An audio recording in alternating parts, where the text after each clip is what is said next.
Hi everybody, Ryan Haley here with Atlantic Shores Realty.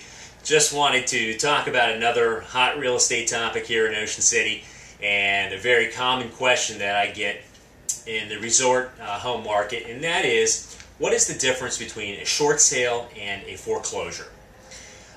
Both of which we would refer as distressed properties or distressed property sales. I'm going to start first with short sales. A short sale is simply when we have a seller who in today's market is not able to sell the property for as much as they may owe on the property. Meaning they may owe $200,000, but in today's market can only sell it for $175,000. Which means if they were to accept an offer at $175,000, they would have a short payoff to their lender. Difference being $200,000 owed, $175,000 is what they can sell it for. There's a $25,000 difference there. In order to do this, a seller needs to get third-party approval or the bank's approval. So if they were given an offer today of $175,000, they went ahead and accepted it. They would have to sign the contract and then present it to their bank. Their bank, at that point, could ultimately say, yes, we're going to accept the short payoff. No, we have another number in mind, essentially a counteroffer, or they could flat out reject the offer completely. As a buyer of a short sale, one thing to keep in mind is that this process of going through the short sale and the seller finding out if they're going to be able to sell it at the agreed upon price is somewhat lengthy. It can take anywhere from 30 days on the short end up to 6 months on the long end. So a buyer of a short sale needs to be patient, needs to understand that yes, they could possibly get a great deal, but it's going to take some time before they get an answer. And when they do get an answer, the bank ultimately may decide not to allow the sale at that price. Different than a short sale, but also in the distressed property sales category would be what we commonly refer to as a bank-owned or a foreclosure sale.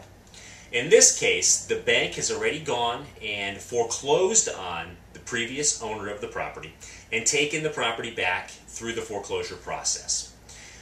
The bank now owns the property, and their goal is to sell the property sooner than later.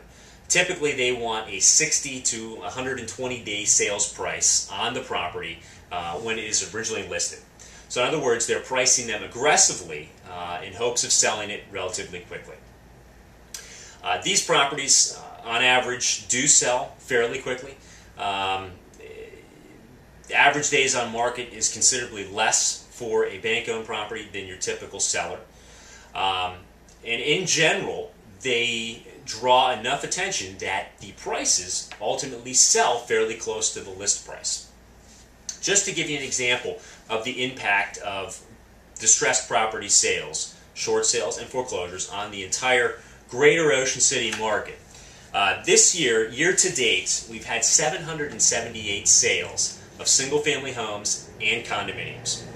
That includes Ocean City, West Ocean City, Ocean Pines, Berlin, and Bishopville, the greater Ocean City resort area. 778 sales year to date. Of those 778 sales, we've had 185 of them that have been either a short sale or a foreclosure. That comes out to just under 25% of the entire market has been distressed property sales.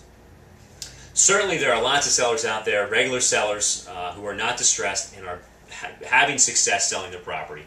But 25%, roughly 25% of the market to be distressed certainly shows us that the short sales and the foreclosures are a driving force in our market.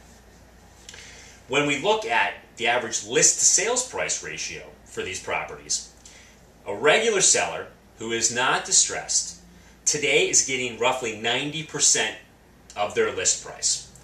They're asking $100,000 on average.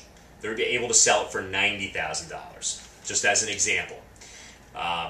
Whereas the distressed sales are selling closer to their list price. Right now, actually for the year to date, 2010, the distressed sales on average are selling for 94% of the list to sales price ratio. So what that shows us is, although the bank-owned properties are priced aggressively to begin with, we're still seeing the ultimate sales price of those properties closer to the list price. All in all, short sales and foreclosures are a great way to purchase a property. You can get a great deal. They are priced aggressively. But you just have to keep in mind that if you're dealing with a short sale, it can take some time. And if you're dealing with a bank-owned property, right now we're seeing quite a bit of competition on those properties.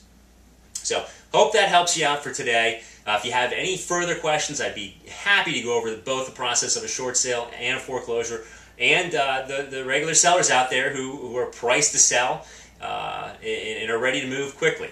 So feel free to give us a call or look us up on the web, www.ryanhaley.com, and we'd be happy to help in any way that we can. Thanks again, and have a great day.